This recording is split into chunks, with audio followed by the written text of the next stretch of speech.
By the way, আমরা শুরু করতে চাই, আপনি কোথা থেকে শুরু করবেন? আমি শুরু করতে চাই, আমি যখন ক্লাস 3-তে পড়ি তখন আমি তো অনেক দুষ্টমি, যে ছোট ছোট বাচ্চারা স্কুলে যেত তাদের ডেকে তাদের প্যান্ট খুলে দিতাম, নয়তো বা তাদের চুল কেটে দিতাম, এরকম ভাবে দুষ্টমি করতাম। ওরা আমাকে শুধু বকাঝকা করতো, আমি তো ওখান থেকে চলে আসতাম আম চুরি করা।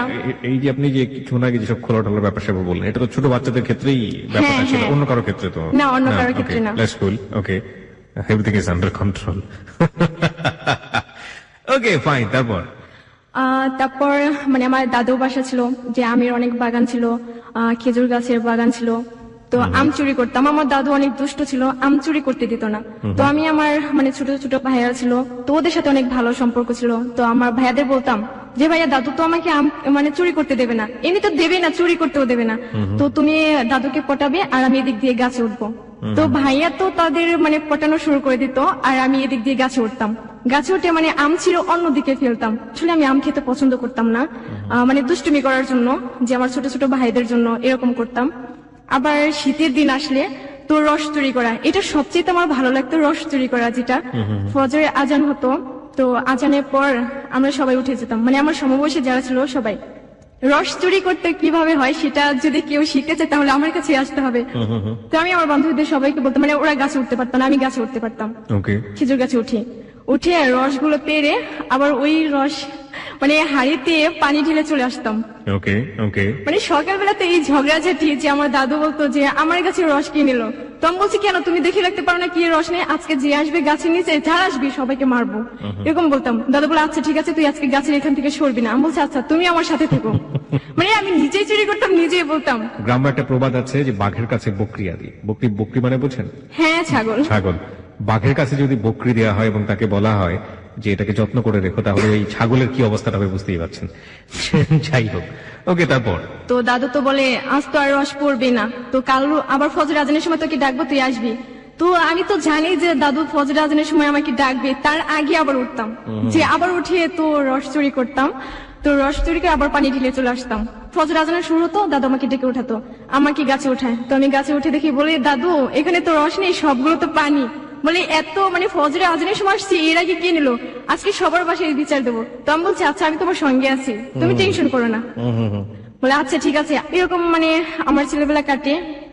যখন নাকি আমি ক্লাস 5-এ পড়ি, তখন আমার স্কুলে এমন কোনো খেলা নাই যে আমি পারি না। তো আমি যখন ক্লাস 5-এ পড়ি তখন আমার রোল ছিল 2। তো আমার একটা বান্ধবী ছিল অনেকটা ভালো, যে শোভা। আশা করি এই শোভা শুনবে এইসব ঘটনা, যে অনেক হাসবে আমি জানি। আমার স্কুলে খেলা, টিচার যতগুলো ছিল সবাই বলে প্রাইজ তো সবগুলো হিমাই নিয়ে যাবে। পর আমি দৌড় খেলায় ফার্স্ট হই, লং জাম্পে ফার্স্ট হই, যে বিস্কুট খেলা যেটা সবাই জানে, বিস্কুট খেলায় আমি ফার্স্ট হই। তো সেখান থেকে আমি ক্লাস 5-এ থেকে বৃত্তি পাই। যখন আমি ক্লাস 7-এ উঠি তখন আমাদের স্কুলে সেতু নামের একটা মেয়ে ভর্তি হয়। তো অনেক ভালো ছাত্রী ছিলাম বলে আমাকে বলে যে হিমা, আমি তোমার সাথে ফ্রেন্ডশিপ করবো। আমি বলছি আচ্ছা ঠিক আছে, আমার মতো লেখাপড়া শিখতে হবে, তারপর আমার সাথে ফ্রেন্ডশিপ করবে। তো আমি ক্লাস 8-এ উঠি, তখন ওর সাথে আমার ভালো রিলেশন চলে।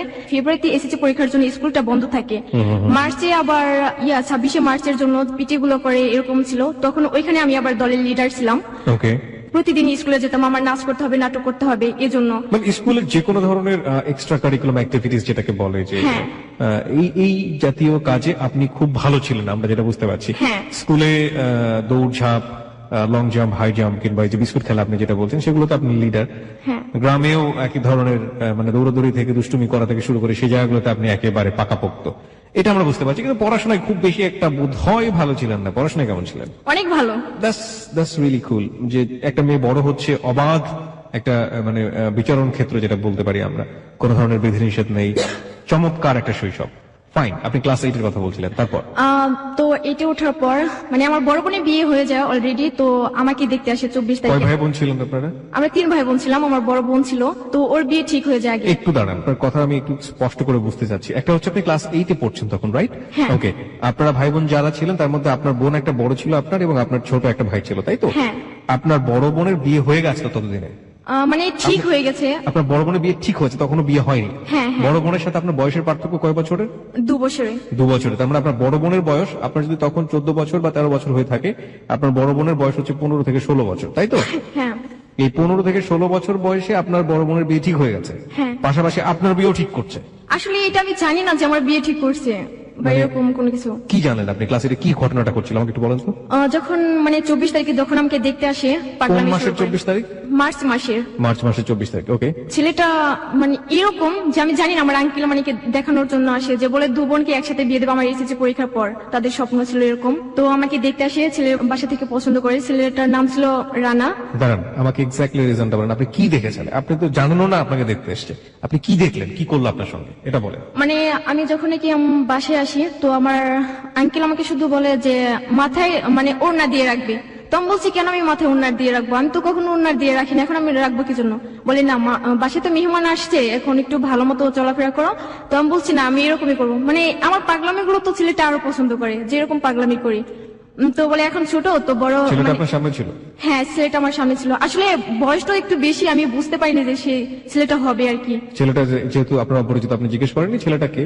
হ্যাঁ, আমি জিজ্ঞেস করছি, বলছে যে তোমার ভাইয়া হয়, এরকম ভাবে বলছে। এটা কে বলছে? আপনার আঙ্কেল? হ্যাঁ, আমার বাবা uncle। কই তখন? তখন আমার বাবাও ছিল, মানে রান্না বান্নার জন্য ব্যস্ত ছিল আমার আম্মুর সাথে।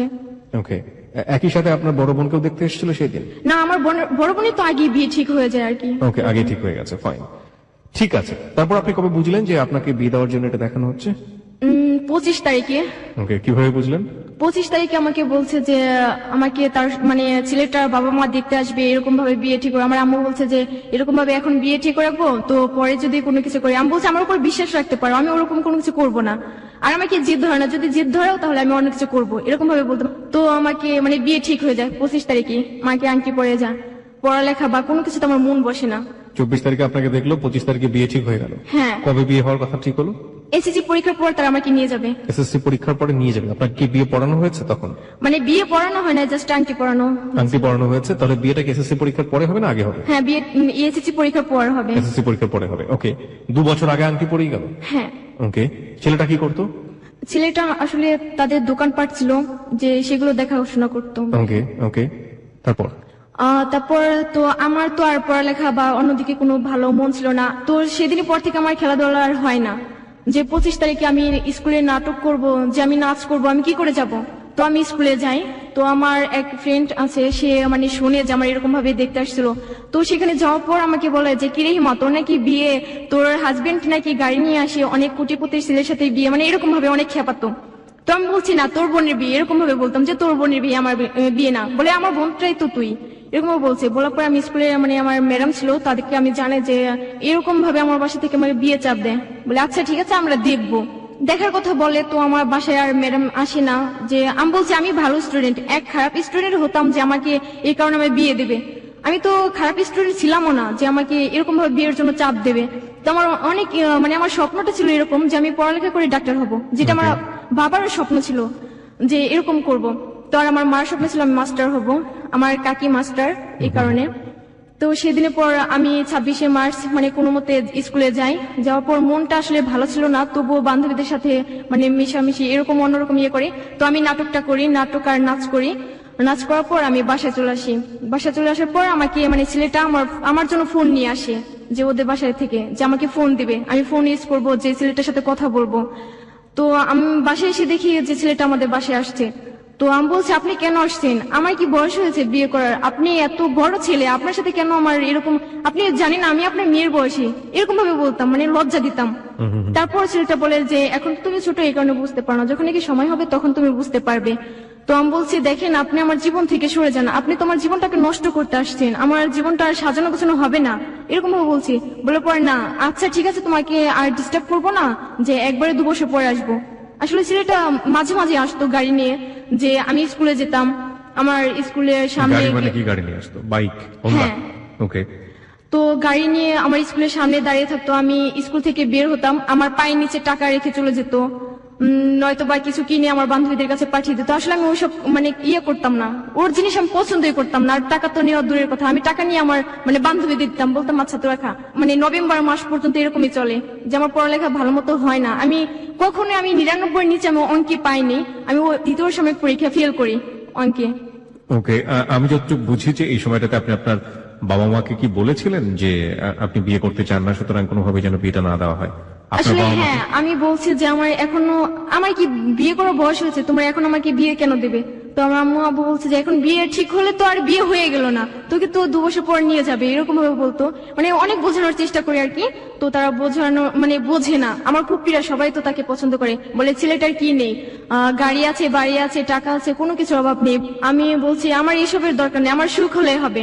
আমি চাই না যে আমার এত টাকা পয়সা লাগবে। অক্টোবর মাস আসে, অক্টোবর মাসে আমি 6 দিনের জন্য নাচার একটা প্রোগ্রাম ছিল, সেখানে আমি চলে যাই।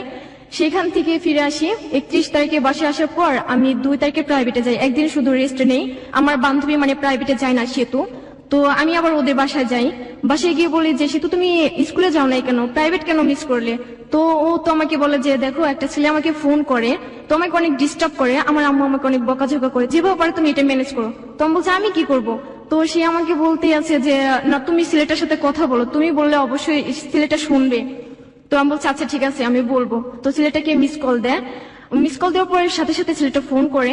ওকে, যে জায়গাটাতে আমরা ছিলাম, সেতুকে ডিস্টার্ব করতো একটি ছেলে কোন একটি আননোন নাম্বার থেকে, এবং সেই ছেলেটিকে আপনাকে দিয়ে মানে ধমকাবে সেই ছেলেটিকে। হ্যাঁ, মিস কল দেওয়ার পরে সাথে সাথে ছেলেটা ফোন করে, রিসিভ করে সালাম দেই, সালামের উত্তরটা নেয়। তো আমাকে বলছে যে কে আপনি? তো আমি বলছি কেন মানুষ? বলার পরে ছেলেটা বলে যে মানুষ আপনার বাসা কোথায়?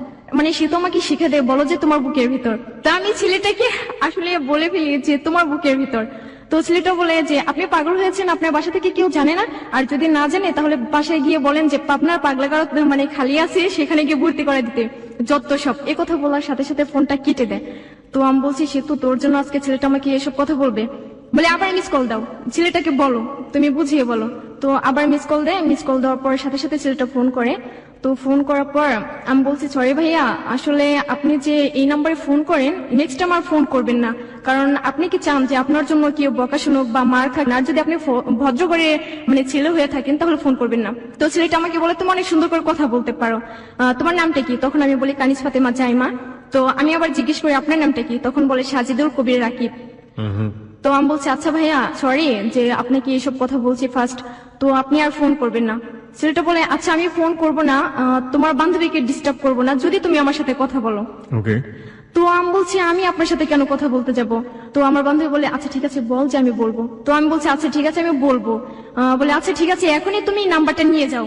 আমি সাথে সাথে ফোনটা কেটে দেই। তো আমি সেতুকে বলছি সেতু এখন আমি কি করব? আমি তো ফোন ইউজ করি না, বা আমার বাসা থেকে কখনো ফোন আমার ধরতে দেবে না, আর আমি এরকম কোনো কিছু আমি করতে চাই না। তো এরকম করার পর বলে না তুই নাম্বারটা নিয়ে যা। তখন আমি আমার খাতায় নাম্বারটা তুলি, ওর নাম লিখে রাখি পথহারা পথিকের সঙ্গী। বাসায় চলে আসার পর আমি শুধু ভাবতে থাকি কেন ছেলেটা আমার সাথে কথা বলতে চায়।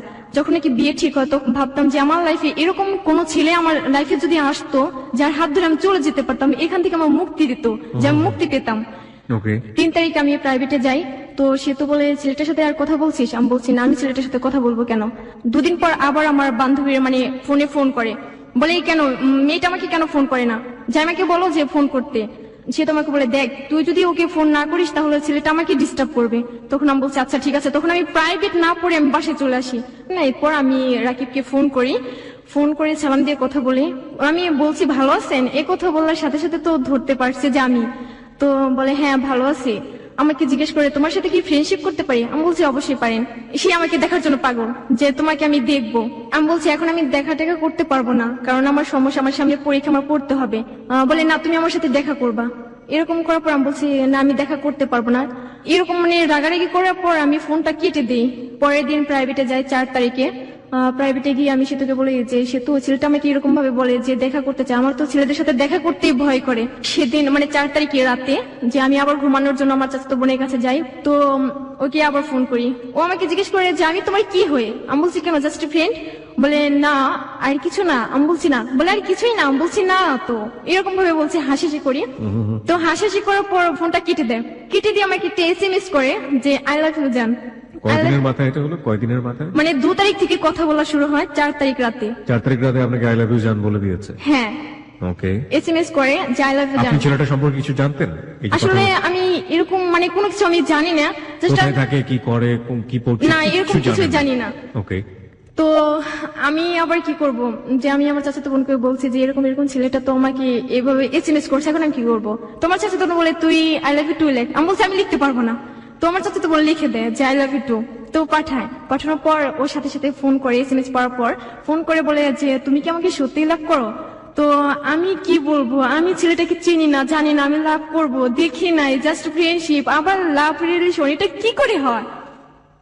এরকম বলার পর আমি বলছি কি হ্যাঁ আমি লাভ করি আপনাকে। বলে আচ্ছা ঠিক আছে, তুমি আমার সাথে কালকে দেখা করো। আমি বলছি সরি, আমি কালকে দেখা করতে পারবো না, 7 তারিখে ঈদের দিন আমি দেখা করব। ঈদের আগের দিন শপিং করি। ওকে আমি জিজ্ঞেস করি যে তুমি কি কালার ড্রেস পছন্দ করো? তো আমাকে বলে পেস্ট আর খয়েরি। তো আমি দুটাই জামা কিনি। জামা কিনেছেন আপনার নিজের জন্য? হ্যাঁ নিজের জন্য। ও আমায় জিজ্ঞেস করছে তুমি কখন আসবা? আমি বলছি সকালবেলা বের হবো। যে কোথায় যাব সেটা আমি নিজেও জানি না, কোথায় গিয়ে দেখা করব। আমি এরকম যে ঈদের আগের দিন সকালবেলা থেকে রাত 2টা পর্যন্ত আমি সবাইকে মেহেদি হাতে দিয়ে দিই, যে ছোট থেকে বড় পর্যন্ত। আমি অনেক মেহেদি দিতে ভালোবাসি, অনেক সুন্দর করে দিতে পারি। তো সবাই আসে, আমিও হাতে মেহেদি লাগাই। সকাল 6টার দিকে আমি ঘুম থেকে উঠি, আমি আমার বান্ধবীদের সবাইকে ফোন করি। তো আমি আবার 3500 টাকা ম্যানেজ করে আমার বান্ধবীরা সবাই আমাদের বাসায় আসে। 9টা বা 9:30 এরকম হবে আর কি। তো ঈদের দিন আমি বের হই। আমি আবার কি যে রোদ সহ্য করতে পারি না, রোদ্রে গেলে আমি অজ্ঞান হয়ে পড়ে যাই। তো বাসে উঠবো, বাসে ওঠার সময় মাত্র ডান পা বাড়ার সাথে সাথে আমি অজ্ঞান হয়ে পড়ে যাই। তো আমাকে হসপিটালে নিয়ে যায়। নিয়ে যাওয়ার পর আমার বান্ধবীরা আমার আব্বুকে ফোন করে তোমাকে সেখানে নিয়ে ছেলে নিয়ে সব দেওয়ার পর রাত 8টার সময় আমার জ্ঞান ফিরে। 9টার পর থেকে এরকম অবস্থা, সারাদিন আমার এরকম কাটে। আর এদিক দিয়ে তো রাকিব আমার চাচাতো বোনকে ফোন করতে আছে যে আপু ও কি বের হয়েছে? তো আমার চাচাতো বোন ওকে জানিয়ে দেয়। চাচাতো বোনের সাথে রাকিবের কথা হলো কিভাবে? আমি কথা বলতাম যে আমি ওর কাছে থেকে কথা বলছি, তখন ও জানে। আপনি তখন ওর সঙ্গে কথা বলিয়ে দিয়েছিলেন? হ্যাঁ। Okay fine. তারপর রাকিব তো অনেক কান্নাকাটি করে যে আজকে দেখা করতে যাব, যে দেখা করতে পারলাম না। কয়দিনের মাথায় কান্নাকাটি করছে? 5 দিন। 2 তারিখ থেকে কথা মাত্র, যে 4 তারিখে অফার দেওয়া, আর 7 তারিখে তো Eid. That's really happen in life, প্রিয় শ্রোতা, বিকজ যারা কিশোরী ওদের মনটা, ওদের মানবিক গঠনটা, বয়ঃসন্ধিকাল, দ্যাটস রিয়েলি হ্যাপেন, এগুলো হয়। এবং ও তো বলেছে এটা যে 7 দিন, কখনো কখনো 7 মিনিটে এসব ঘটনা ঘটে যায়। এবং এটা যে আসলে জীবনে কত বড় একটা প্রভাব ফেলতে পারে সেটা আমরা কিছুটা হলেও গেস করতে পারছি, যে আমাদের যেহেতু হ্যালিউড 920 শুনে ধারণা আছে, সুতরাং এই গল্পের ট্র্যাক গুলো কোথায় গিয়ে থামতে পারে। Let's not imagine. আমার মনে হয় বাস্তবের কাছাকাছি থাকাটাই ভালো। আমি শুধু অবাক হচ্ছি এই কারণে যে 2 দিনের মাথায় আই লাভ ইউ, 7 দিনের মাথায় কান্নাকাটি শুরু হয়ে গেছে। ওকে, তারপর জ্ঞান ফেরার পর আমার আব্বু আমাকে বাসায় নিয়ে আসে। আমি বলছি আমি বাসায় ঘুমাবো না। বলে কোথায় ঘুমাবি তুই? তো আমি বলছি কেন, আমি আপুর কাছে যাই ঘুমাবো, পিঙ্কি আপুর কাছে যাই ঘুমাবো। বলে না, আজকে তুই অসুস্থ, তুই ওখানে গিয়ে ঘুমাবি। পিঙ্কির কাছে টার্গেট ছিল এই কারণে যে রাকিবের সাথে হ্যাঁ আমি কথা বলবো, এরকম ছিল। ওকে। তো আবু আচ্ছা ঠিক আছে, তোর মনে যা চায় তুই তাই কর। তো আমি ওর কাছে ঘুমানোর জন্য যাই। রাত 12টার সময় আমি রাকিবকে ফোন করি। বলছে যে জান তোমার কি হয়েছে? তো আমি বলছি এরকম প্রবলেম ছিল। বলে তোমার যদি কিছু হয়ে যায় আমি বাঁচবো না, তুমি আমাকে যা বলবো আমি তাই করবো, তুমি আমার সাথে চলে আসো, আমি তোমাকে বিয়ে করবো। সেদিন আমাকে এই কথাগুলো বলে। এদিকে আপনার মনের মধ্যে ছিল যে যেভাবেই হোক এই ছেলের হাত থেকে বাঁচতে হলে আমাকে অন্য কারো হাতে পালিয়ে গিয়ে তাকে বিয়ে করতে হবে। হ্যাঁ এরকম ইয়া ছিল। তো ওই দিন রাতে ওর আম্মু আমার সাথে কথা বলে, রাকিবের আম্মু আমার সাথে কথা বলে। আমি সালাম দিয়ে ফার্স্টে তাকে আমি মা বলি। রাকিবের আম্মু আপনার সাথে কথা বলে কেন? ওর আম্মু জানে যে আমার সাথে রিলেশন। রাকিবের জানিয়ে দিয়েছে? হ্যাঁ, বলছে যে এরকম একটা মেয়েকে ভালোবাসি, তোমাকে ছাড়া আমি কাউকে বিয়ে করবো না। এরকম 7 দিনের মধ্যে? হ্যাঁ জানিয়ে দেয়। তো দেওয়ার পর ওর আম্মু তো আমার সাথে কথা বলবে। ওকে। এখন ওর আম্মু আমাকে ফোন করে, ওর আম্মুর ফোন দিয়ে ফোন করার পর আমি সালাম দিয়ে কথা বলি। আমি বলছি মা ভালো আছেন? বলে তুমি নাকি অসুস্থ, দেখো আমার ছেলে ফুলের মতো ছেলে, এরকম ভাবে অনেক কিছু বলে যে আমার ছেলেকে তুমি কখনো কষ্ট দিবা না। আমি বলছি আচ্ছা আম্মু, আপনি যদি আমার সাথে থাকেন তাহলে আমার কোনো ইয়া নাই, টেনশন নাই, যে আপনি সাথে থাকবেন, এটার চেয়ে তার বড় কিছু হয় নাকি। বলছে আচ্ছা ঠিক আছে, যে তোমরা কথা বলবা বাট কোনো কিছু করবা না। তো আমি বলছি আচ্ছা ঠিক আছে, আমি কিছু করবো না। আমি রাকিবের সাথে কথা বলি, রাত 12টা থেকে ফজরের আজান পর্যন্ত আমি কথা বলি। আমার তো ঘুমই নেই, যে ওর সাথে রিলেশন হবার পর আমার ঘুমই নেই। আমার কেন যে এরকম লাগে যে কখনো ফোন করবে, কখনো ওর সাথে আমি কথা বলবো। তার আলটিমেটলি প্রথম দিকে আপনাদের যেটা টার্গেট ছিল যে ধমক দিতে যাওয়া, ছেলেটাকে বকাঝকা করা, এবং ছেলেটার সাথে এক ধরনের মিসবিহেভ করা, ছেলেটাকে এক ধরনের হিপোক্রেসি বা প্রতারণা করা, সেটা করতে গিয়ে আপনাদের আলটিমেটলি আপনারা যে যা হওয়ার প্রেমে পড়ে গিয়েছেন, তাই তো? কিশোরী বয়সে যেটা হয় আর কি আলটিমেটলি। ওকে, তারপর পরের দিন সকালবেলা আমি ওকে ফোন করি, তোর ফোনটা অফ ছিল। সারাদিন আমি ফোনে ট্রাই করি। আমি আবার বাসা থেকে বের হই, মোবাইলটা নিয়ে। আমার আম্মু বলছে যে তুই কোথায় যাস? আমি বলছি আমি এই তো রাস্তা দিয়ে, আর কোথাও না। সে কথা বললে আমি প্যান্ট আর গেঞ্জি পরে তো আমি বের হয়ে যাই, যে বান্ধবীর বাসায় যাই। তো অনেকবার ফোনে ট্রাই করি, যে ওর ফোনটা অফ ছিল। বিকাল 5টার সময় আমি ওর একটা ফ্রেন্ডকে ফোন করি। মানে ওর ফ্রেন্ডের নাম ছিল রাজীব। তো আমি বলছি, রাজীব ভাইয়া আপনি একটু দেখেন না রাকিবের কি হয়েছে, যে ও আমাকে ফোন কেন করে না, ফোনটা কেন off? আমাকে জানাবে তো, আমি একটা প্রবলেমের মাঝে আছি, বা তুমি টেনশন করো না, এরকম তো কিছু থাকবে। বলে আচ্ছা ঠিক আছে তুমি টেনশন করো না, আমি দেখবো।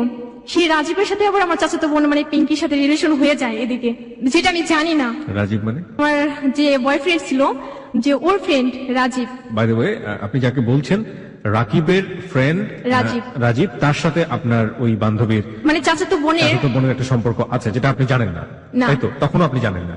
ওকে।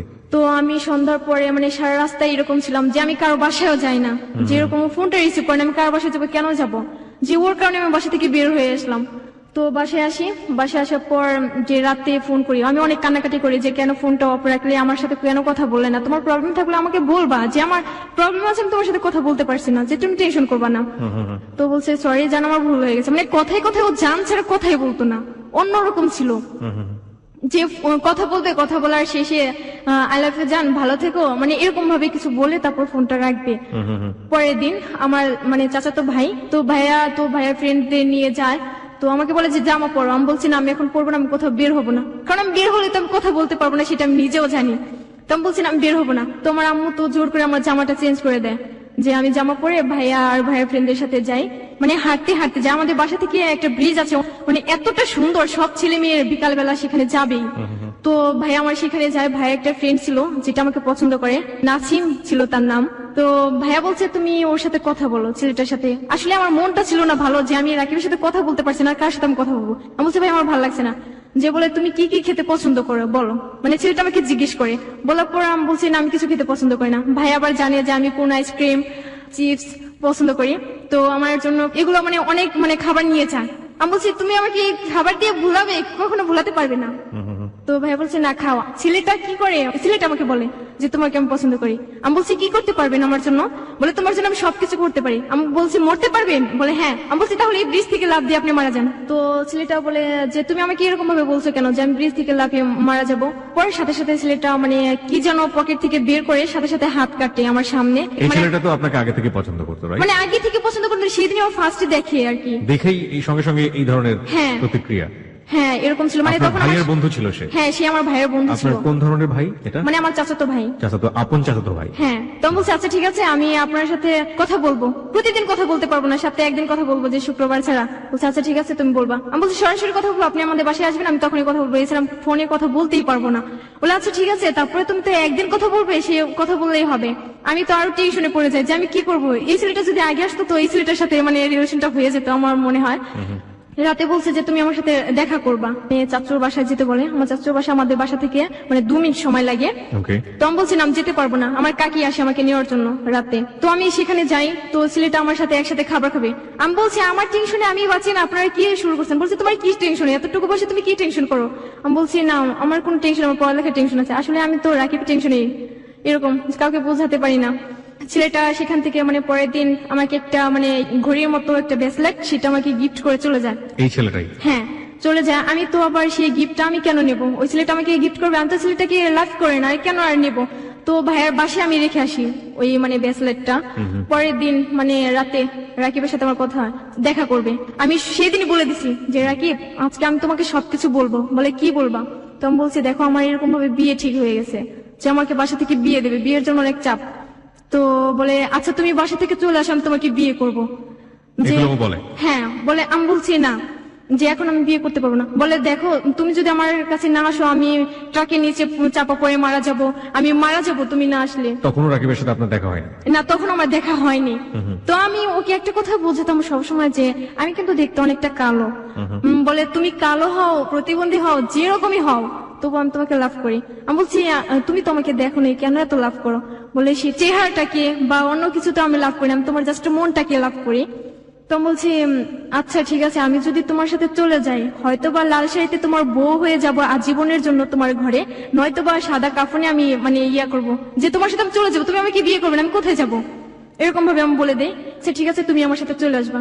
তার কিছুদিন পর আমার স্কুল আবার খুলে। তো আমি স্কুলে মানে কখন আমি পিছনের বেঞ্চে আমি বসি না, যে সেদিন আমি পিছনে বেঞ্চে যে বসি, আমি কখনো স্কুলে যাই আমি এরকম ভাবে চলে আসি না। সেদিন আমি ম্যাডামকে বলি যে ম্যাডাম আমি বাসায় চলে যাবো, সবাই তো অবাক যে আমার বান্ধবীরা যে হঠাৎ করে হিমা তোর কি হয়েছে আমাকে বল। তো আমি বলছি না আমার এমনিতে কিছু হয় না, আমার মাথা ব্যথা জাস্ট এটুকুই। তো তাকে আমি বলে আমি চলে যাই। তো রাস্তা দিয়ে ভাবতে ভাবতে আমি যাই যে এই ছেলেটা আমি কি ওকে সত্যিই ভালোবাসি, ও কি আমাকে সত্যিই ভালোবাসে, ও কি আমাকে বিয়ে করবে, ওর সাথে কি আমি চলে যাবো, মানে এসব ভাবতে ভাবতে আমি বাসায় চলে যাই। কোন তো ক্লাসে পড়ছেন তখন আপনি? তখনও ক্লাস 8-এ? হ্যাঁ তখন আমি 8-এ। ওকে। মানে আমাদের বাসায় যাওয়ার একটা মোড় আছে, মানে ব্রিজের ওইদিকে মানে ট্রাক ছিল, অনেকগুলো গাড়ি ছিল। আমি আসলে ওইগুলো লক্ষ্য করি না যে আমার আশেপাশে কোনো গাড়ি আছে কিনা।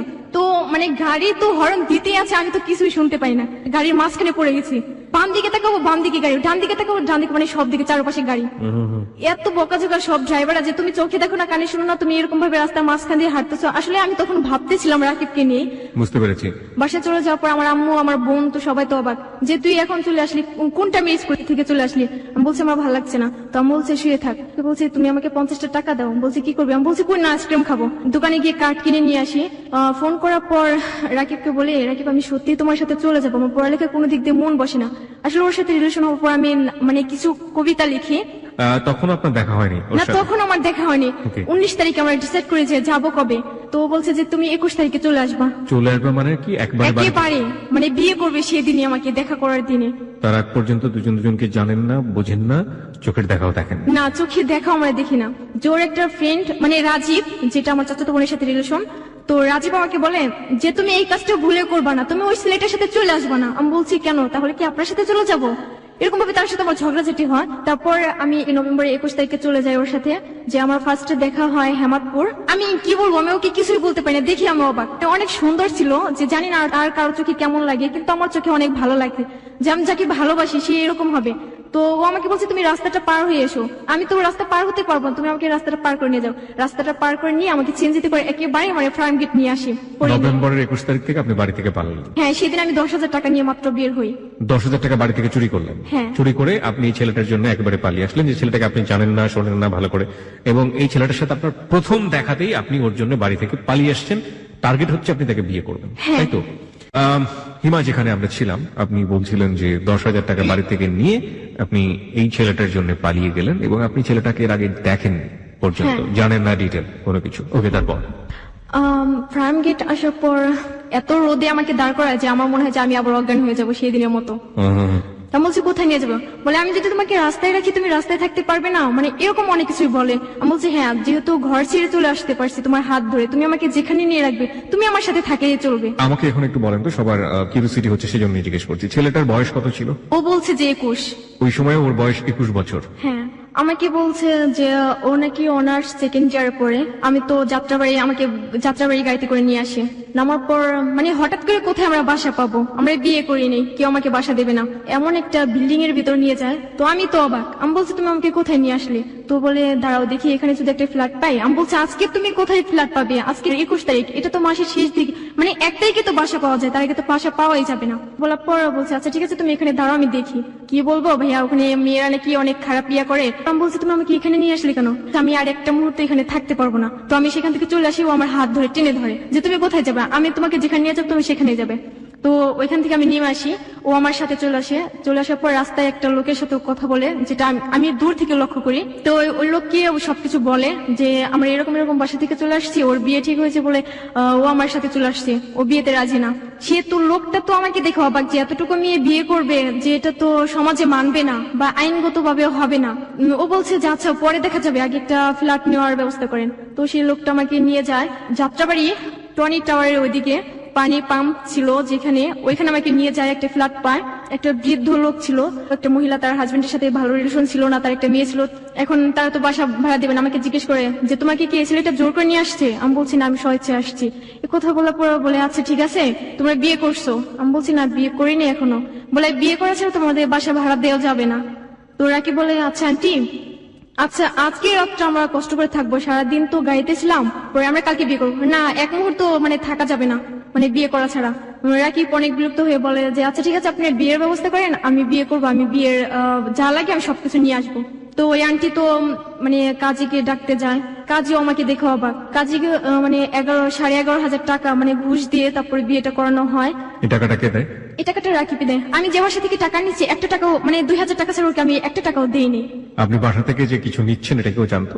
না, আমি ওকে ও আমাকে সবসময় একটা কথা বলতো যে তোমার কিছুই লাগবে না, তুমি এক ড্রেসে চলে আসবা, তুমি বাসায় যে ড্রেস পরো সেই ড্রেসে তুমি চলে আসবা, তোমার কিছুই লাগবে না, এরকম ভাবে বলতো।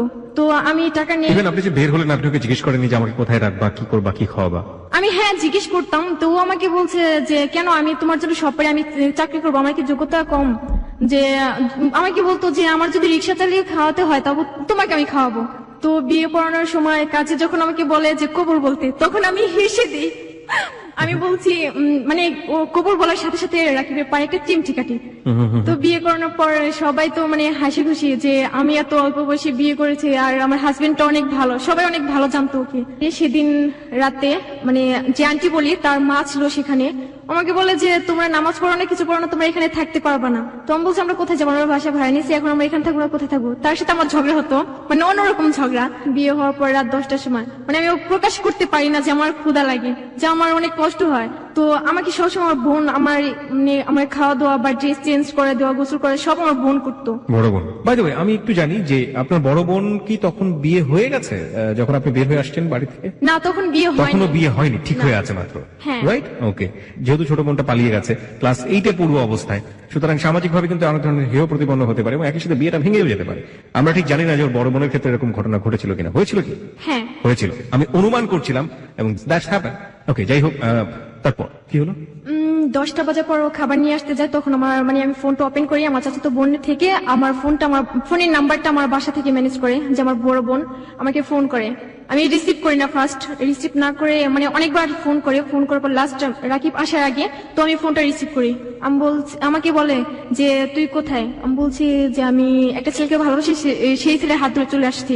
বলে যা হবার হয়ে গেছে, যে তুই বাসায় চলে আয়। আমি বলছি আমি তো বাসায় যাওয়ার জন্য ওর সাথে বের হয়ে আসিনি, আমি বাসায় কেন যাবো? বলে এখনো মানে এলাকায় কেউ জানে না যে তুই চলে গেছিস, সবাই জানে যে আন্টির বাসায় তুই, মানে বেশিরভাগই আমার আন্টির কাছেই ছিলাম আমি ছোটবেলা থেকে। তো আমার বোন তো বারবার বলে বাবা মার মান সম্মান নষ্ট হবে, তার আগে তুই বাসায় চলে আয়। আমি বলছি না, আমি যাবো না, আমি রাকিবকে ছেড়ে কোথায় যাবো, আর আমাকে আর ফোন করবে না, মানে এরকম আমার বোনকে উল্টা বকাঝকা করতাম। আমার বোন আমার বলে তোকে আমি ছোটবেলা থেকে এত বড় করছি, কখনো কষ্ট জিনিসটা কি আমি তোকে অনুভব করতে দেইনি, আর তুই আমাকে এত বড় কষ্ট দিতে পারলি। আমি বলছি সরি, আমার ভুল হয়ে গেছে, তুমি আমাকে ক্ষমা করে দিও, মানে এরকম ভাবে আমার বোনকে বলি। আমার আব্বু তো আমাকে এতটা ভালোবাসতো, এতটা, আমি জানি না যে আর বাবা মা কেমন হয়। আমার মানে আব্বু আম্মু ছিল অন্যরকম। আমার আব্বু তো আমাকে এক নজর না দেখতে পেলে মানে কি বলবো, আর পাগল হয়ে যেত। আমি স্কুলে থেকে আমি বাসায় যেতাম, আমার দেরি হলে আমার আম্মু তো পথের দিকে তাকিয়ে থাকবে কখন আমি আসবো, নয়তো বা আমার স্কুলের গেটের সামনে যাবে এরকম। সেদিন আমি মানে সারাদিন যাইনি, আব্বু আমাকে দেখে নেই। তো আমার আব্বু তখন অজ্ঞান হয়ে যায় যখন কি শুনে যে আমি এরকম ভাবে চলে আসছি। শোনার পর আমার বোন আমাকে বলে যে তুই কি চাস যে আব্বু মারা যাক? বা আমি তখন বলছি না, আমি চাই না যে আব্বু মারা যাক বা কষ্ট পাক। বলে তুই আর কি কষ্ট দিবি, তুই তো সমাজে মুখ রাখলি না। আমি বলছি তুই আর আমাকে আর ফোন করিস না, মানে বিরক্ত হয়ে এরকম মানে কথাগুলো বলছি। আমি ফোনটা কেটে দিয়ে ফোনটা বন্ধ করে রাখি। তার কিছুক্ষণ পর রাকিব চলে আসে, তখন আমি কান্না করি। পর আমার চোখে পানি দেখে বলে যে তুমি কান্না করছো? তো আমি বলছি না, আমি কান্না করবো কেন? বলে না তুমি কান্না করছো। আমি বলছি না, চোখে পোকা গেছে, এরকম ভাবে বোঝায়। বোঝানোর পর রাকিব দরজাটা লাগিয়ে দিয়ে তো আমাকে জড়িয়ে ধরে ও কান্না করে, মানে এত কান্না করে ও আমাকে বলে যে দেখো আমি আমার বাসা ছেড়ে চলে আসছি, তুমি আমার ছেড়ে কখনো চলে যাবে না, এরকম ভাবে বলতো। বলার পর আমি বলছি আচ্ছা তোমাকে ছেড়ে যদি আমি চলে যাই তাহলে কেন তোমার সাথে আমি চলে আসবো? আমি তো ইচ্ছে করলে অন্য কাউকে বিয়ে করতে পারতাম, যেহেতু আমার বিয়ে ঠিক হয়ে গেছে। এরকম ভাবে বলার পর বলছে আচ্ছা ঠিক আছে, আমার আম্মুকে আমি অনেকটা মিস করছি। এই কথা বলার সাথে সাথে উনি ওর ভাইয়া ফোন করে, ছোট ভাইয়া। তো ফোন করার পর বলছে ভাইয়া তুমি কোথায়? তো বলছে যে আজ থেকে আম্মুকে বলবি যে আমরা যে 4 ভাই বোন ছিলাম তার একটা সন্তান নেই, যে একটা সন্তান মারা গেছে, আম্মুকে বলে দিস। বলে ভাইয়া তুমি কোথায়? বলে আমি জামাইকে নিয়ে চলে আসছি। বলে জামাইকে নিয়ে চলে আসছো, ভালো কথা, তুমি বিয়ে করছো, ভালো কথা, আম্মুকে আমি বলবো যে তোমরা বাসায় চলে আসবা। বলে না আমি কখনো বাসায় যাব না। একথা বলে ফোনটা কেটে দিয়ে ফোনটা অফ করে রাখি। তারপর মানে খাবারের জন্য পাশের রুম থেকে প্লেট নিয়ে আসা, যে আমাকে বলে যে তুমি আমাকে খাইয়ে দেবে। তখন আমি না করতেও পারিনি, কিছু বলতে পারি না, যে আমাকে ছোটবেলা থেকে এত বড় করছে, আমি কখনো কাউকে করে নিজেই খাইনি, আর ওকে আমি খাইয়ে দেবো। কিছু না বলে ওর মুখে মানে 2 থেকে 3 বার দিই। তো ওগুলো রেখে দিয়ে আমি মানে ঘুমাতে যাই। আমি শুয়ে থাকি, মানে ও আমার থেকে অনেকটা দূরে শুয়ে থাকে। তখন আমি ভাবতে লাগি যে আমি কখনো কোনো ছেলেদের সাথে থাকিনি, আজকে অপরিচিত, অজানা, অচেনা, তাকে আজকে ফার্স্টে দেখি আবার বিয়ে করে তার সাথে আমি থাকবো, মানে এরকম অবাক করার মতো, মানে নিজের কাছে অন্যরকম একটা আপনি কখনো তাকে জিজ্ঞেস করেননি যে তুমি তো সরাসরি আমাকে তোমার বাড়িতে নিয়ে তুলতেই পারো? তার মা তো জানতোই যে আপনাকে সে ভালোবাসে, তাই না? হ্যাঁ। তো আপনারা ওর বাড়িতে গিয়ে ওঠেননি কেন? আসলে ও আমাকে বলছে যে ওর আব্বুর ফ্রেন্ডের মেয়ের সাথে নাকি ওর বিয়ে ঠিক, মানে এরকম ভাবে কিছু বলছে, এই কারণে মানে বাসায় যেতে পারে নাই। আর ওর আম্মু কখনো ভাবতে পারে না যে এরকম ভাবে আমি চলে যাব। ওকে, তো সেই জায়গা থেকে একটা সমস্যা ছিল। হ্যাঁ, ও ওর আপনাকে একটা বলেছিল সমস্যা যে ছিল। পরবর্তীতে বুঝিয়ে তারপরে বাড়িতে তুলবে, হ্যাঁ, এরকম হ্যাঁ। কি? ওকে, তো এরকম করার পর রাত প্রায় 2 থেকে 3টা বাজে, মানে হাসাহাসি করার পর মানে সকাল হয় কোথায় আমরা নিজেও জানি না, মানে দুপুর 3টার সময় আমি ঘুম থেকে উঠি, মানে ও ঘুম থেকে উঠে, আমরা ভাবছি তখন রাত 3টা বাজে। আমাকে বলছি দেখো তো কয়টা বাজে, তো বলছে যে 3টা বাজে, দুপুর 3টা বাজে। তো পাশের রুম থেকে আমাদের ডাকাডাকি শুরু করছে যে আপু আপনারা নতুন বিয়ে করছেন, আপনারা ঘুম থেকে উঠবেন না, এরকম ভাবে অনেক বিরক্ত করে। তো আমি দরজাটা খুলে দেই, খুলে দেওয়ার পর মানে রাকিব খাবারের জন্য যায় যে এত বেলা হয়ে গেছে না খেয়ে থাকবো নাকি, তো ও খাবার নিয়ে আসে। আমি তো ওকে দেখে লজ্জা পাই, মানে ওর সামনে যেতে আমার লজ্জা লাগে, ও তো শুধু হাসে। মানে আমি গোসল করতে আমার বোন আমার জামাগুলো চেঞ্জ করতো, এখন আমাকে কি করে দেবে? আমি ওকে বলছি যে আমার জামা চেঞ্জ করে দেবে কে, তো বলছে কি আমি দেবো। ও আমাকে জামা চেঞ্জ করে দেবে, ও আমাকে দেখবে, মানে এরকম কোনো কিছু অনুভব করতাম, মানে বড় বোনের যে স্নেহটা সেটা আপনি ওর কাছ থেকে পাওয়ার জন্য ইয়ে করতাম, বা কনফিউশনে ছিলেন যে আদৌ সে আমাকে এই স্নেহগুলো দিবে কিনা। হ্যাঁ। হ্যাঁ, তো আমি গোসল করে আসার পর অনেক কষ্ট করে আমি জামা পরতাম, যে এখানে মানে 2-1 মিনিটে মানুষের শেষ হয়, সেখানে আমার 5 থেকে 7 minute now you are facing the difficulties. আমি যেটা বলছিলাম যে মানে বাস্তব অভিজ্ঞতার দিকে মুখোমুখি হচ্ছে না একের পর এক, সেটাই। কারণ এই যে হাত তুলে সে কখনো খাবারটা খেত না, সে এখন তার হাজবেন্ডকে হাতে তুলে খাওয়াচ্ছে, এটা তার কাছে দায়িত্ব মনে হয়েছে, এটা কিন্তু তার মধ্যে কিন্তু সেই কোনো রোম্যান্টিসিজম খুঁজে পায়নি। এবং একই সাথে এই যে পরিধেয় বস্ত্র পরিধান করা বা যেটাই বলি না কেন, এই জিনিসগুলো তাকে বাড়ির অন্য কোনো মেম্বার করে দিত। যখন সে নিজে থেকে করছে তখন ধীরে ধীরে সে বাস্তবের কাছাকাছি যাচ্ছে, এবং এগুলো যে খুব বেশি সুখকর অভিজ্ঞতা না, it's one kind of bitter experience. আমার মনে হয় যে এই ফিলটা সে কিছুটা হলো পাওয়া শুরু করেছে। সেটাই হয়, আমরা একটা কথা সবসময় শুনে থাকি যে ভালোবাসা ততক্ষণ পর্যন্তই ভালোবাসা, যখন সেটা খুব বাস্তবের মুখোমুখি হয় তখন লাগে সেটা জানালা দিয়ে পালিয়ে যায়। দেখা যাক ওদের ক্ষেত্রে কি হয়েছে শেষ পর্যন্ত। হ্যাঁ, তারপর আমি ওকে সবকিছু বলছি যে দেখো আমার আব্বু আম্মু আমাকে এরকম ভাবে বড় করছে, সেই রকম ভাবে তোমার বড় ইয়া করতে হবে। ও বলছে আচ্ছা ঠিক আছে, তোমাকে আমি কখনো কোনো কিছুর কষ্ট আমি বুঝতে দেবো না, যে তোমার আব্বু আম্মু নেই বা তোমার বোন তোমার পাশে নেই, আমি কোনো কিছু বুঝতে দেবো না। এরকম ভাবে কিছুদিন কাটে। 25 তারিখে, যেটা নভেম্বরের, সেদিন মানে আমি বাসা থেকে 2টা ড্রেস নিয়ে যাই, যেটা পরাছিলাম আর একটা। তো ওকে আমি বলছি আমার নতুন জামা কিনে দিতে হবে, বলছে আচ্ছা ঠিক আছে কাল কিনে দেবো। সেদিন আমি ওর সাথে সকালবেলা থেকে ঝগড়া করি। সবসময় জানতাম বিয়ে মানে তো মানে নতুন জামা পরা বা ঘুরতে যাওয়া, এরকম কোনো কিছু মনে করতাম। তো সেদিন আমি মানে ও শুধু হাসতো, আমি ওর সাথে আরো ঝগড়া করতাম যে তুমি হাসো, আমার অনেক খারাপ লাগে তুমি হাসো, আমাকে নতুন জামা কিনে দিতে হবে। বলছে আচ্ছা ঠিক আছে নতুন জামা কিনে দেবো। মানে 25 তারিখে সকালবেলা 7টার দিকে আমরা বের হয়ে আসি। এত সকালবেলা তো কোনো দোকানপাট বা কোনো মার্কেটে খোলে না, জামা কাপড় না কিনে দিয়ে চিড়িয়াখানায় নিয়ে যায়। সেখানে গিয়ে তো কিছুক্ষণ থাকার সেখানে গিয়ে পর দেখা যাবে যে কি সুন্দর জামা কাপড় ছাড়া জীবজন্তু বসবাস করছে, ওরা থাকছে, তো আমরা কেন থাকতে পারবো না? ওকে, তারপর সেখান থেকে আমি বলছি তুমি আমাকে এখানে নিয়ে আসলে কেন? বলে দোকানপাটটা এখনো খুলে নেই, তোমাকে কি কিনে দেবো? তো আমি বলছি এখান থেকে চলে যাও। আমি ওর সাথে কথা বলি না যে আমাকে নতুন জামা কিনে দেওয়ার কথা বলে বাসা থেকে বের করে নিয়ে আসছে, এখন আমাকে নতুন জামা কেন কিনে দেবে না? তো বাসায় আসার পর ওর সাথে আমি আর কথা বলি না যে আমাকে নতুন জামা কিনে দেবে। আমার নিজের গায়ের মানে যে জামাটা ছিল সেই জামাটা আমি ছিঁড়ে ফেলি যে নতুন জামা পাওয়ার জন্য। তো ও বলেছে তুমি কি পাগল হয়ে গেছো, 2টা দিন ওয়েট করো যে তোমাকে কিনে দেবো। বলছে আজকে কিনে দেওয়ার কথা বলছে, তুমি আজকে কিনে দাও না, আবার কবে কিনে দেবে? তো ও আমার দিকে অনেক রাগান্তি ভাবে তাকাই থাকে। আমি তো আরো ভয় পাই, মানে ওকে দেখে ভয় পেতাম, আবার সাহসও ছিল অন্যরকম। যতটা আমাকে শাসন করবে ততটা যেন আদর করবে, মানে এরকম ভাবে ভাবতাম। ওকে, তো ওর একটা ফ্রেন্ড মানে যে রাজীব, সে আমাকে ফোন করে, আসলে ও বিশ্বাস করে না যে আমরা বিয়ে করব। তো আমি রাকিবের ফোন দিয়ে ওকে ফোন করি, আমি বলছি ভাইয়া এখন তো বিশ্বাস করবেন যে আমি ওকে বিয়ে করছি? বলছি ভালো করছে, একটা ইম্পর্টেন্ট বাদরকে তুমি বিয়ে করছো, মানে এরকম ভাবে বলতো। আপনি আসতেন আপনাকে বিয়ে করতো, মানে এরকম ভাবে অনেক ফান করি। করার পর যে বাড়িওয়ালাটা বলছে যে আমাদের বাসা ছেড়ে দিতে হবে 25 তারিখে। আমি বলছি কেন ছেড়ে দিতে হবে? তো রাকিবের সাথে কথা হয় যে নতুন একটা বাসা পাওয়া যায়, মানে মসজিদ ছিল যে বাজারের সাথে, সেখানে নতুন বাসা পাওয়া যায়। রাকিব সেই বাসাটাকে দেখে আসে। আসলে আমি বাসাটাকে তো আমি দেখি নাই যে কেমন বাসা, যে যেহেতু ও দেখবে আমাকে রাখবে, ভালো একটা বাসা থাকবে। ততদিনে আপনাদের বাড়ি থেকে বের হওয়ার কদিন পরের ঘটনা এটা? মানে 21 তারিখে বাসা থেকে চলে যায় 25 তারিখে। ওকে, তার মানে 4 দিন পরে এই ঘটনাটা। হ্যাঁ। ওকে, রাকিব দেখে এসে বলে যে বাসাটা তো ভালোই, সেখানে আমরা যাবো, আজকেই যাবো। তো সন্ধ্যার দিকে আমাকে বলে যে তুমি রেডি হয়ে থাকো, আমি এই বাসার যা জিনিসগুলো আছে আমি সব ওই বাসা নিয়ে গুছিয়ে তারপর তোমাকে নিয়ে যাবো। কি ছিল আপনাদের বাসাতে? কি ছিল, জাজিম ছিল, মানে এমনি সংসারে যা লাগে মানে অল্প অল্প ছিল সবই। জাজিম ছিল মানে এগুলো কিনেছিলেন? মানে ও কিনে সব, মানে বিয়ের দিনই কেনা হয়। ওকে। তো সেগুলো ও নিয়ে যায়, নিয়ে যাওয়ার পর আমাকে সন্ধ্যার পরে ফোন করে বলে যে তুমি বসে থাকো, আমি এখনই আসবো। আমি তো মানে যে বাড়ি আন্টিকে সালাম করি, বলে তোমরা দুজন সুখী হও, এ কথা বলে যে তুমি অনেক ভালো মেয়ে, অনেক ভদ্র মেয়ে, আর তোমার হাজবেন্ড অনেক ভালো, তুমি ওকে কখনো কষ্ট দিও না। ওকে। নিয়ে যাওয়ার পর দেখি রুমটা এরকম রুম, আসলে আমি প্রকাশ করতে পারিনি যে রুমটা এত খারাপ হবে। তো যেহেতু ভালোবাসি তাকে, সে যদি আমাকে আগেও বলছে যে গাছের নিচে রাখলে থাকবো, তো আমি বলছি এটা তো বাসা, এখানে আমি থাকতেই পারবো, কষ্ট হলে আমি থাকতে পারবো। আসলে সেখানে পানির কষ্ট ছিল, গ্যাসের কষ্ট ছিল, চার ফ্ল্যাটের লোক আমরা একটা টয়লেট ইউজ করতাম। তো সেখানে তো লাইন ধরে দাঁড়িয়ে থাকতো, তো মানে গার্মেন্টসের মেয়েরা তারা সবাই কাজ করতো। আমার এতটা খারাপ লাগছে যে ওই এরকম বাসা চয়েস করতে পারলো, মানে বাসাটা ছিল কি এরকম যে ভাঙা ভাঙা, তাদেরই ফ্যান ছিল, খাট ছিল, আমরা তো খাট কিনে নেই, আমরা তো সেদিন আর রান্না বান্না হয় না, যে আমি তো রান্নাই করতে পারি না, রান্না করবো কি, মানে রাকিব সব রান্না করতে পারে।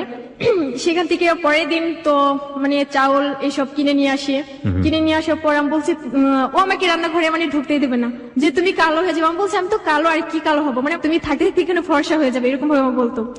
যে ও রান্না করতো, ভাত রান্না করতো, আমি ভাত রান্না করলে ভাতের মার গাড়তে পারতাম না, তরকারি রান্না করলে হয়তো বা হলুদের গুঁড়া বেশি হতো বা লবণ বেশি হতো, এরকম হয়ে যেত। আস্তে আস্তে ও আমাকে সবকিছু শিখাই দেয়। 15 থেকে 16 দিন পর আমি রান্না করা শিখি ওর কাছ থেকে। তো ডিম তো অনেক ভালোই ভাজতে পারি, যে ওর ডিম ভাজা তো অনেক পছন্দ করে, বলে প্রত্যেকটা দিন তুমি ডিম ভাজবে। আর আমি তো মাছ মাংস এসব আমি কোনো কিছু পছন্দ করি না, শুধু ডিম। আমি বাসায় থাকতে ডিম। 7-8 দিন পর তো আমার বাসা থেকে আবার ফোন করে যে এখনো বাসায় কেউ জানি না, তুই চলে আয়। আমি বলছি তোমরা কি সব কথা বলার জন্য আমাকে ফোন করছো? এখন তো আমি ভালোই আনন্দেই আছি। পরে যে এই সময়টা থেকে বাবার সঙ্গে কোনো কথা হয়নি বা মার সঙ্গে কোনো কথা হয়নি? না, আমি কারোর সাথে কথা বলিনি। মানে শুধুমাত্র বোনের সাথে কথা বলছো? হ্যাঁ, বোনের সাথে কথা বলা হয়। যে আমার একটা চাচু ছিল, সে বিয়ে করে নাই, সে আমাকে অনেকটা ভালোবাসতো। আমাকে বলো যে তোমাকে যদি বিয়ে দেই মানে আমি উকিল বাবা হবো তোমার, তাকে আমি আগে থেকে আব্বু বলে ডাকতাম। ওকে, তার সঙ্গে কথা বলতেন? হ্যাঁ, মানে সে আমাকে একদিন ফোন করে বলে যে তুই যে 10,000 টাকা নিয়ে গেছিস সেই টাকাগুলো দিয়ে যা, আর যে মান সম্মান গুলো ডুবে গেছে সেই মান সম্মান ফিরিয়ে দিয়ে যা, মানে এরকম ভাবে বলতো। আমি বলছি নেক্সট টাইম তুমি আমাকে ফোন করবে, আপনাকে আমি চিনি না, মানে এরকম ভাবে তুমিও বলতাম আপনিও বলতাম আমার চাচুর সাথে এরকম। তো এরকম করার পর মানে 8 থেকে 9 দিন যাওয়ার পর তো অনেক ভালো কাটে। এরকম সময় আমি কখনো মানে কল্পনা করতে পারিনি যে এরকম সময় আসবে, কেউ আমাকে এতটা ভালোবাসবে। বাসা থেকে বের হলে বা বাসা মানে আসলে এরকম ছিল যে কিছু করবে। যদিও আমরা বুঝতে পারছি যে কোন দিকে যাচ্ছে, কিন্তু তারপরে ওই সময়টা চমৎকার একটা সময় ছিল, সেটা আপনার কথার মধ্য দিয়ে সবকিছু দিয়ে ফুটে উঠছে। কিন্তু একটা কথা আছে যে অকাল পরিপক্কতা, মানে যখন যে সময় যেটা দরকার সেটা যদি সেই সময় না গিয়ে একটা বিপরীত সময়ে যায় কিংবা তার আগে চলে যায়, পিছিয়ে চলে যায়, কিন্তু সেই জিনিসটা না শেষ পর্যন্ত ঠিক মতো কোনো ভালো রেজাল্ট বয়ে নিয়ে আসে না। এটার পরিণতি যে ভালো হবে না সেটা আমরা ধরে নিতেই পারি, কিন্তু কথা হচ্ছে যে কি পরিণতি হয়েছিল, যে কারণে আজকে 8920-তে হিমা এসছে। চলুন তারপর।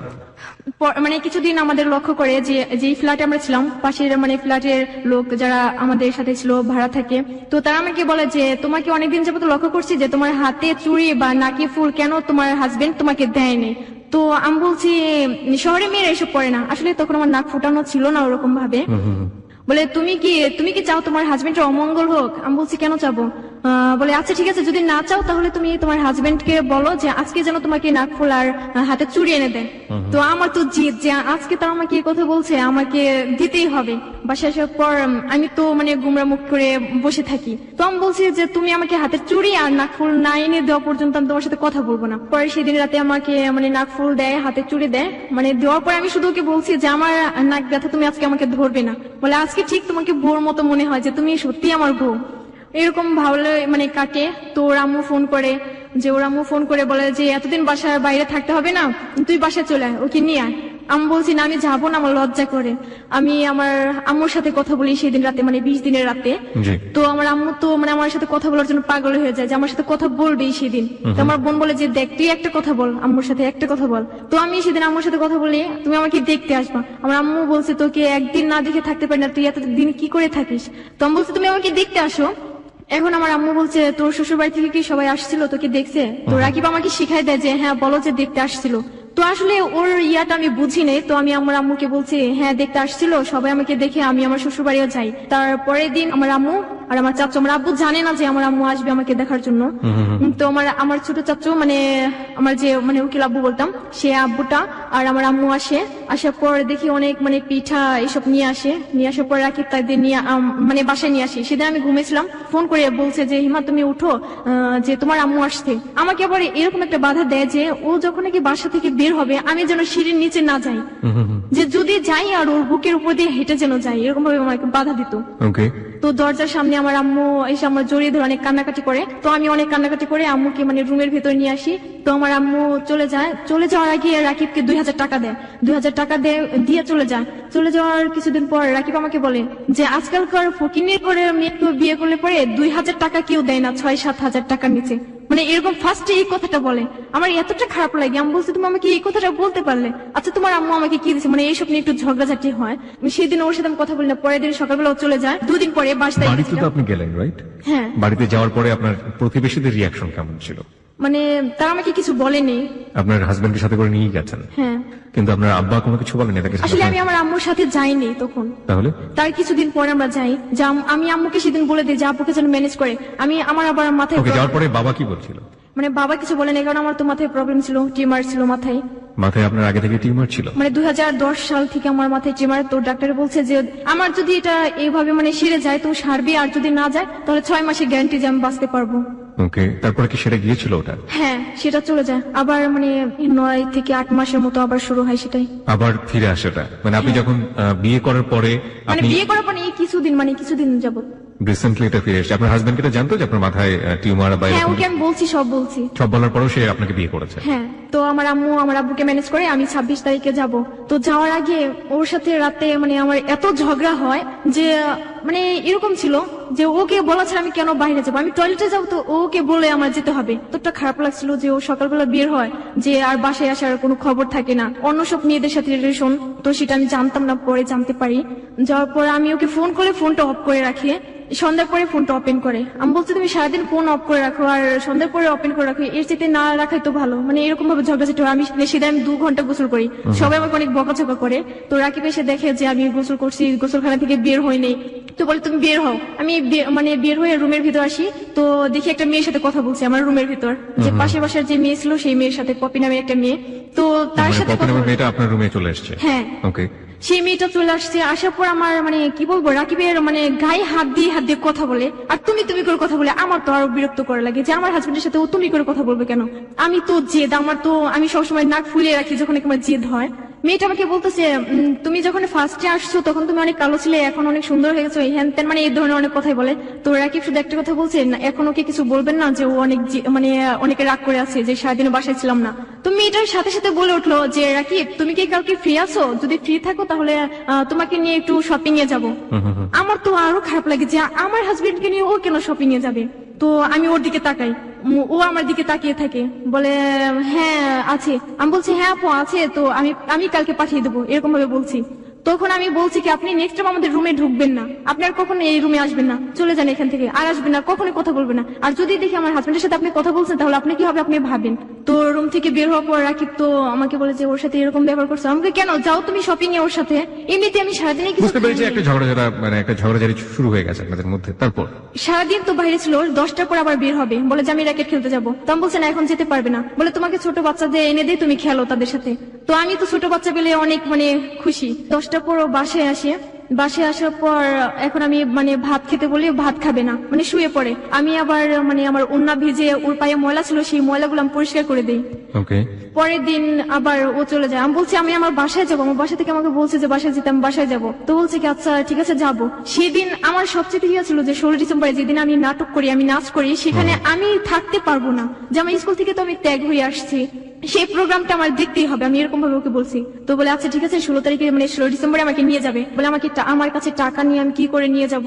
আমি বলছি আজকে তোমার টাকা নিয়ে তুমি কালকে টাকা পাবে কোথায়? বলে আচ্ছা ফোন বিক্রি করবো। মানে এই কথা বলে বাসা থেকে বের হয়ে যায়। তারপরে দেখি 7টা ফোন আমার হাতে এনে দেয়। আমি অবাক হয়ে যাই যে এতগুলো ফোন ও কোথায় থেকে পেলো।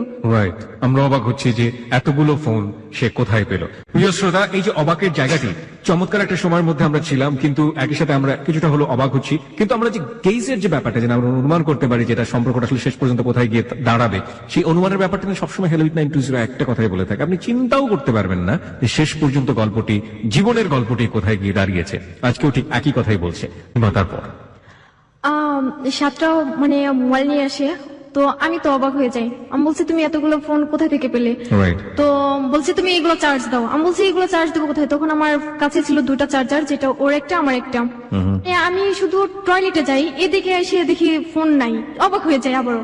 আমি ওকে ফোন করে বলছি তুমি কি ফোন নিয়ে গেছো? বলছে হ্যাঁ আমি ফোন নিয়ে আসছি। আমি বলছি ফোন দিয়ে তুমি কি করবে? এতগুলো ফোন নিয়ে গেলে? বলছে এগুলো আমি বিক্রি করবো, যে কালকে তোমাদের বাসায় যাবো। 6,000 টাকা বিক্রি করে। তো আমি বলছি টাকাগুলো কি এখনই নিয়ে আসবা? বলে হ্যাঁ এখনই নিয়ে আসবো। তো টাকাগুলো না নিয়ে একটা ফোন শুধু হাতে নিয়ে চলে আসে। আমি বলছি ও ফোন তুমি কোথায় পেলে? মানে সেদিন থেকে আমার সাথে তুই করে কথা বলে, যে বলে সেটা কি তোকে বলতে হবে? বলে না এত কিছু জানার দরকার নেই, তোকে সবকিছু দিলে তো হবে। যা দেখি আমি শুধু অবাকই হয়ে যাই। তো যে ও খাওয়া দাওয়া করার পর ঘুমিয়ে পড়ে, তো আমি প্যান্টে হাত দিয়ে দেখি ওর প্যান্টের ভিতরে ছুরি। ওকে ওকে। আমি নিজেকে নিজে মানে প্রশ্ন করি যে ওর কাছে ছুরি থাকবে কেন? মানে ওইটা আমি সরাই ফেলি সকালবেলা, সরিয়ে মানে ওর প্যান্টটা আলাদা রাখি, ও যেভাবে রাখে সেইভাবেই রাখি। সকালবেলা হয় আমাকে বলে যে আমার ফোনটা কোথায়? আমি বলছি তোমার ফোন তো চার্জে ছিল। তো ফোনটা নিয়ে ও মানে ওর একটা ফ্রেন্ডকে ফোন করে, মানে এরকম কোন কিছু বলছে আমি একটু একটু শুনি, যে মানে ওরা মানে ছুরি দেখিয়ে রাস্তাঘাটে যদি কোনো মেয়ে থাকে বা কোনো ছেলের সাথে, তো সেই ছেলেটাকে হুমকি দিয়ে তার কাছ থেকে ফোন বা মেয়েটার কাছে যদি কোনো টাকা থাকে সেই টাকাগুলো নিয়ে আসে। Now come to the point. Okay. This track was downloaded from FusionBD.com. তারপর তো পরের দিন সকাল হয়, পর আমরা আমার বাসার দিকে রওনা হই। তো 26 দিনের দিন। তো বাসে আসার পর বলছে কিভাবে যেতে হয়, কিভাবে যাব। তো আমি বলছি কিভাবে যেতে হয় সেটা আমি তো ভালো করে জানি, তুমি শুধু আমার সাথে যাবা। দেখি আমাদের বাসার গেটের সামনে আমার বোন, আমার চাচাতো বোন দাঁড়িয়ে আছে সবাই। আমার বোন তো আমাকে জড়িয়ে ধরে কান্না করে। তো আমি বাসায় যাই, যাবার পর দেখি আম্মু অনেক ধরনের, আমি অবাক হয়ে যাই, আমার আম্মু এত ধরনের রান্না করে যে আমি যাবো বলে বাসায়। পিঠা, পোলাও, মানে এরকম অনেক কিছু রান্না করে। আমাকে অনেকে দেখতে আসে, আমার বান্ধবীরা আম্মুরা, মানে আমার কাকি যারা আছে সবাই আমাকে দেখতে আসে। আমি তো হাসি, আমার লজ্জা করে, তখন আমি হাসছি। চাচাতো ভাইয়েরা বলে যে তোকে না সেদিন আমি হাফ প্যান্ট পরে ঘুরতে দেখি, তুই আজকে বিয়ে করে ফেললি, মানে এরকম ভাবে বলছিলাম। যাওয়ার পরের দিন শুনি যে আমার বান্ধবী রিমার ওর বিয়ে ঠিক। তো ও আমাকে বলছে যে তুই থাকবি, গায়ে হলুদের দিন আমরা আবার চলে আসি। মানে যেদিন আসি, মানে ওই দিন রাতে ওর সাথে আমার ঝগড়া হয়, প্রচন্ড ঝগড়া। যে ঝগড়া আমাকে এতটা মারছে, মানে মারতে আমি অজ্ঞান হয়ে পড়ি, যে আমি কথা বলতে পারি না 3 দিনের মধ্যে। যে আমার চোখের নিচে মানে রক্ত জমে যায়, এরকম ভাবে আমার ইয়ে করছে। তো ফোনটাও ভেঙে ফেলি আর কি জিদে। এদিকে আমার আম্মু আব্বু যে আমাকে ফোন করছে, যে টেনশনই আছে যে ফোনটা কেন অফ করে রাখবে, ওষুধ খাওয়ার পর মানে আমি কথা বলতে পারি। তো আমি বলছি তুমি আমাদের বাসায় একটা শুধু ফোন করে দিও, যে আমার ফোনটা নষ্ট হয়ে গেছে, এই কারণে আমি কথা বলতে পারি না। বলে আচ্ছা ঠিক আছে আমি বলবো, ফ্যাক্সিলিটির দোকান থেকে কথা বলবো। আসলে তখন ওরা কথা বলেনি আমার আম্মুর সাথে। কথা না বলার কারণে 26 তারিখে মানে সকালবেলায় দেখি আমার আম্মু এসে হাজির। আমার আম্মু তো সন্দেহ করে যে ও কি তোকে মারধর করছে, মানে তোর চোখে নিচে কি হয়েছে। তো আমার মানে হাতটা টেনে ধরে রাখি, আমাকে পিছনের দিকে এনে ওর সামনের দিকে গিয়ে বলে ওর সাথে দুষ্টুমি করতে গিয়ে ও খাটের সাথে ব্যথা পায়। আমি তখন কিছু বলি না, আমি বাইরে এসে মানে আমি কান্না করি যে ও আজকে আমার আম্মুকে কি বলছে, এত মিথ্যে কথা বলছে। সবসময় বলে যে যাকে আমি ভালোবাসি তার হাত ধরে চলে আসছি, সে যদি আমাকে আরো আঘাত করে সেটা আমি সহ্য করতে পারবো। এটা ছিল আমার। আব্বু আমাকে 1000 টাকা দিয়ে চলে যায়। সেই 1000 টাকা আমার আব্বু চলে যাবার সাথে সাথে রাখি আমার কাছ থেকে টাকাগুলো নিয়ে যা। আমি বলছি তুমি আমার কাছ থেকে টাকা নিয়ে যাবে, এই টাকা তো আমার আম্মু দিছে। ঘরে মানে চাউল ছিল না, কোনো কিছু খাবার দাবার কিছুই ছিল না। 2 দিনের মধ্যে ও বাসায় আসে না। হ্যাপি নিউ ইয়ারের দিন বলে যে আফিয়া নামের মেয়ের সাথে আমার রিলেশন ছিল, ওর সাথে আমি কালকে ঘুরতে যাবো। আমি বলছি তুমি আমাকে না নিয়ে ওকে নিয়ে যাবে কেন? বলছি না ও তো জানে না আমি বিয়ে করছি, আর যদি জানতে পারে তাহলে আমাকে মেরে ফেলবে, ওর চাচুরা অনেক খারাপ। আমি খুব অবাক হচ্ছি, আপনার মা জানলো, আপনার ফ্যামিলি জানলো যে ছেলেটাকে আপনি বিয়ে করেছেন, সেই ছেলেটাকে আপনি বাড়ি যাচ্ছেন, তো আপনার বাবা মা একটা স্টেপ নিবে না ওই ছেলের পরিবারে গিয়ে যোগাযোগ করার, ওই ছেলের পরিবারে কে আছে জানার?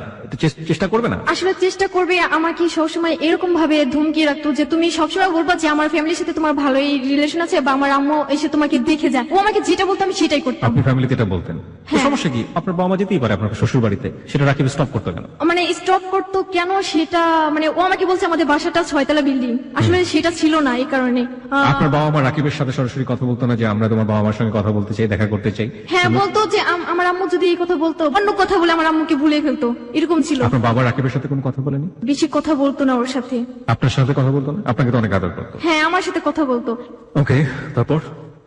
হ্যাপি নিউ ইয়ারের দিন, ওই দিন সারাদিন ও মেয়েটার সাথে ঘুরে, তো ফোন টোন সব অফ করে রাখে। এদিকে যে আমি না খেয়ে আছি সেটাও দেখার ছিল না, যে এরকম কষ্ট ছিল যেখানে পানিও ছিল না, যে আমি এক গ্লাস পানি খাবো, পেটের ব্যথায় মানে উঠতে পারি না বিছানা থেকে, যে দুদিন কাটে আমার এরকম ভাবে, মানে আজকে ধরেন সকালবেলা বের হয়েছে, পরের দিন বিকালবেলা চলে আসছে, মানে দুদিনই প্রায় হয়ে যায়। তো আসেন, আমি ওর আম্মুকে ফোন করছি, বলছি মা আপনার ছেলে তো এখন আসে না, একটু তাড়াতাড়ি আসতে বলেন। বলে আচ্ছা ঠিক আছে, আমি বিকালে পাঠিয়ে দেবো। এরকম করতে করতে সন্ধ্যার পরে বাসায় আসে, বলে যে তোর কি হয়েছে, তুই এত ফোন করিস কেন? সেদিন আমাকে অনেক মারধর করে, শুধু শুধু আমাকে মারছো কেন? বলে যে আমার টাকা লাগবে, এখন আমার টেনশন, আমার মাথায় অনেক টেনশন। আমি বলছি টাকা দিয়ে তুমি কি করবা? মানে এক এক সময় এক এক ধরনের কথা বলে, যে একটা কিছু করতে হবে, আমার কাজ আছে, আমি এটা করবো। আমার বলে আমার সেমিস্টারের ফিস দিতে হবে, মানে এরকম ভাবে বলছে। তুমি তোমার আম্মুর কাছে টাকা চাও, তখন আমাকে মানে ভালোবাসার একটা দেখায় যে তুমি তোমার আম্মুর কাছে টাকা চাও। আমি বলছি না, আমি এখন আমার আম্মুর কাছে আমি টাকা চেতে পারবো না। আচ্ছা আচ্ছা ঠিক আছে, তোর টাকা লাগবে, তোর টাকা নিয়ে তুই থাক। এরকম করে বাসা থেকে বের হয়ে মানে সিগারেট নিয়ে আসতো, যে আমার সামনে সিগারেট খেতো। আমি আবার ওইসব পছন্দ করতাম না, তো আমি বলছি তুমি এইসব করবা না, আমি আমার বাসা থেকে আমি টাকা চাইবো। তো সাথে সাথে আমি ফোন করি আমার বাসায়, আমার আম্মুকে বলছি আমাকে 50,000 টাকা দিতে হবে।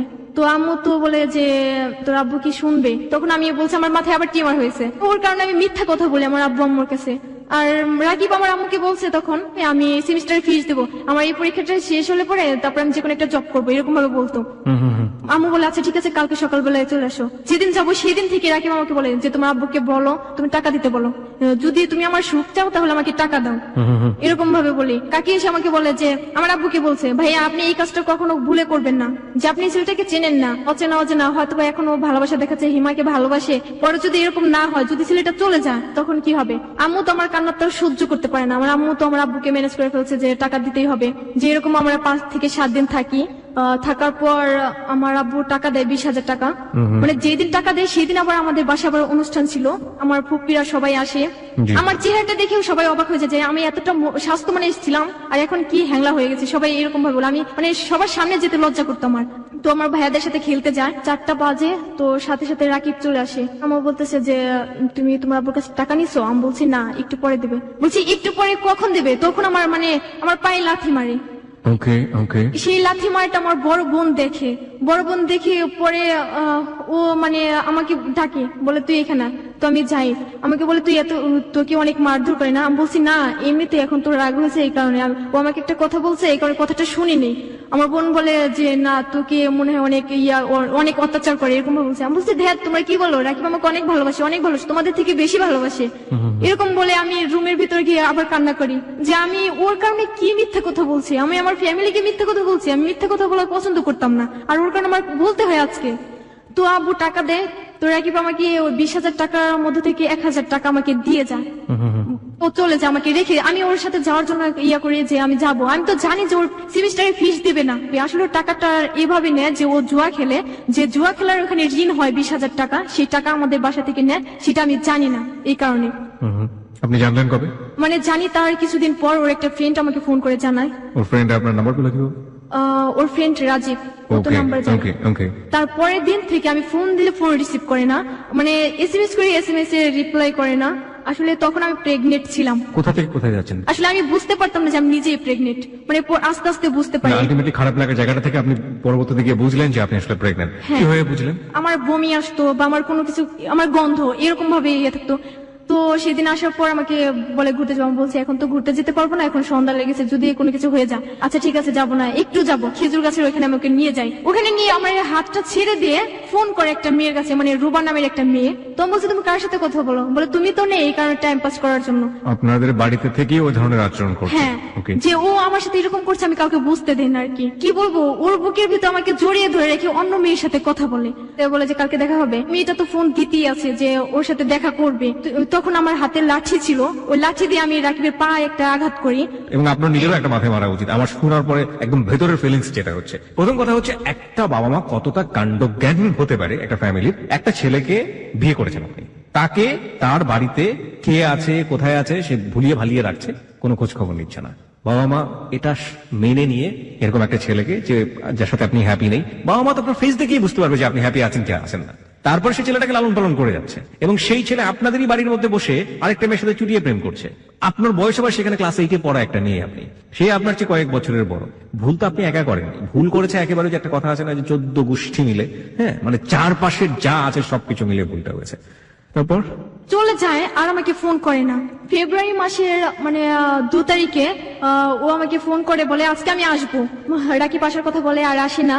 তো সেদিন সন্ধ্যা পর্যন্ত আমি ওর জন্য ওয়েট করি। আমার সাথে রিলেশন হবার আগে যে মেয়েটার সাথে রিলেশন ছিল সেই মেয়েটা শুনতে পায় যে আমার সাথে বিয়ে হয়ে গেছে।